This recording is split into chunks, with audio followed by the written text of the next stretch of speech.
Hi, everybody. I wanted to send a YouTube link. So this was going to be a lot easier than typing in a narrative in your grading platform.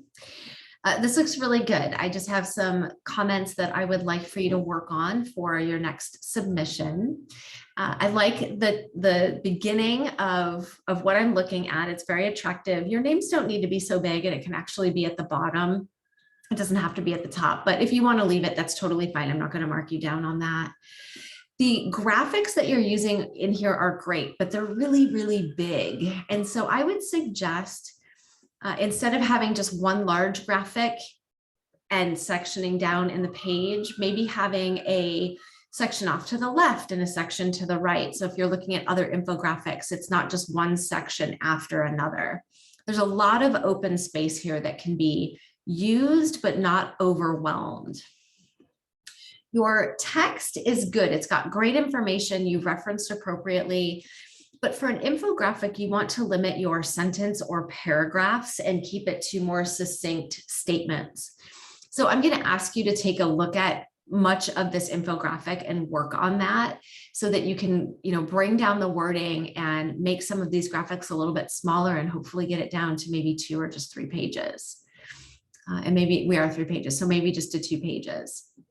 So this is a lot to read. It's big, it's bold, but not really doing what an infographic should be doing. So if you can minimize this text, put it in bullet form or more succinct statements versus full sentences or a paragraph. And again, there's a lot of open space here. So you can fix that up a little bit as you go through. And so my comments are similar. Your information is good, it's solid, but it is a little too wordy. So as I'm going through here, this is a little bit better. National Highway and Traffic Safety Association, bulleted, it's great. I don't want it to be too overwhelming with graphics, so I don't know that you necessarily need all 3, but that's not something I would technically mark you down on. A little technicality on my end is just, maximizing some of the space between a word and a graphic so it's not so scrunched as you're looking at it. And then these are great. So this is a great section here, tips to prevent car injuries caused by risky driving behaviors. Again, this could be made a little bit more succinct, but it's better. So always buckle up, and the big terms that you want your audience to see are in bold. So you did a great job here. Your reference page is long, which is totally fine, but I would prefer it not to be an entire page where there's all of this empty space.